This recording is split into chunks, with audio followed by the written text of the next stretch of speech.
For some, this is the end of the work week. For others, oh, just isn't, right? Some people don't work that kind of schedule. I know my daughter-in-law, who's a nurse, certainly does not work a schedule that relates to a work week and a weekend. Yeah, she gets weekends off sometimes, but just doesn't work that way. Same way with anybody in religious practice, shall we say, priests, ministers, and so on. Hey, the weekend is all part of the job, right? So theoretically, you get time off during the week. Theoretically, anyway.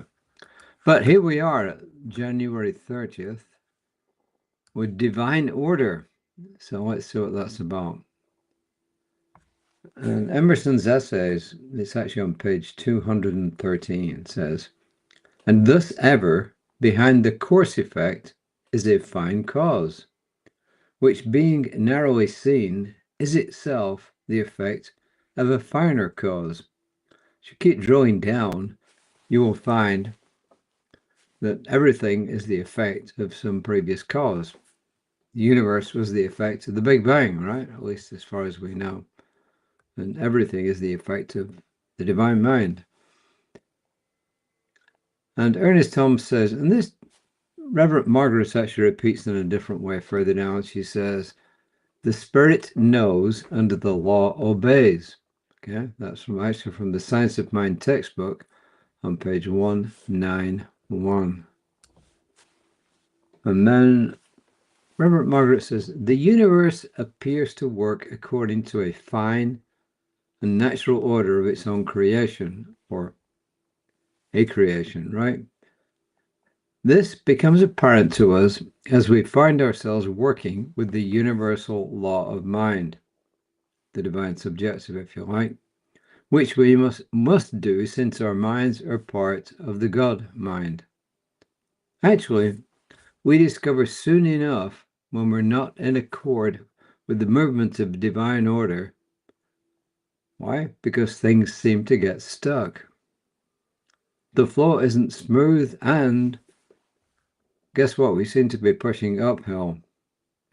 She says, "This often appears if outcomes we receive do not match what we think we want. Perhaps we approach the law with mixed thoughts, confused thoughts, or angry thoughts, which can only produce their like in our lives. Perhaps we want to control an outcome. We want others to behave according to our desires. And we all know how that turns out. Yeah, try that with a cat especially.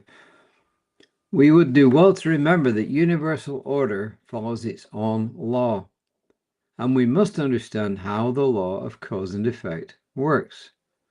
We need to remember that whatever we give the law to work on, it will reproduce in our lives."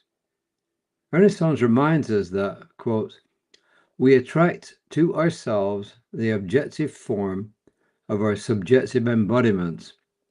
Law knows how to make things out of ideas," unquote. Yeah, I'll come back to that. Our task then is to make sure our conscious thoughts and subconscious beliefs work together for successful living through the forms our thoughts produce.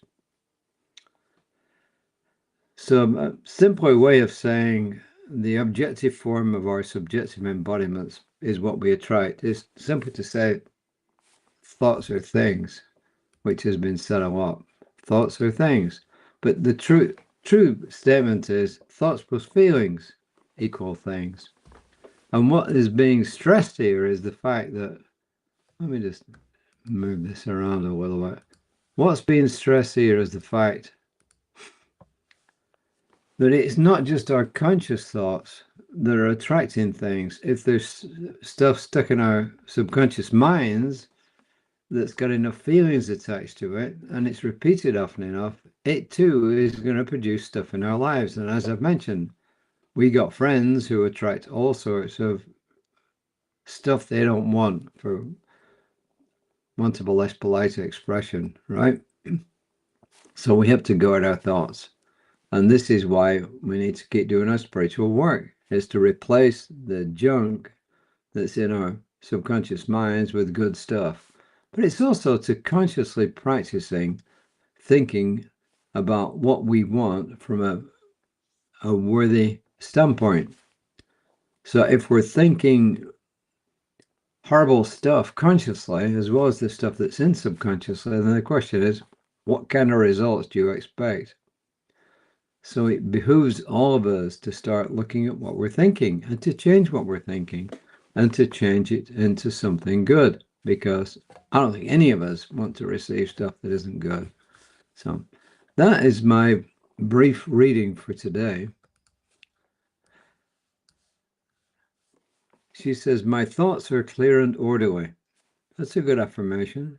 I make sure I give power to the ideas that I wish to see as outcomes in my life. So in other words, I put feelings around the stuff that I want to come in my life.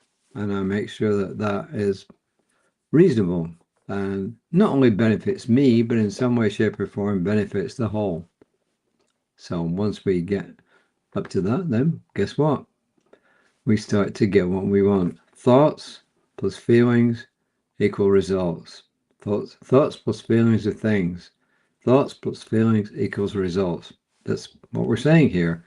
Conscious thoughts, subconscious thoughts all produce results, especially when feelings are attached to them. So there you are. That is my reading for today. My colleague Reverend Lisa will be back tomorrow on the first day of the weekend, 9:15-ish. And I'll be back tomorrow. Yeah, so hopefully somewhere around about 5 o'clock.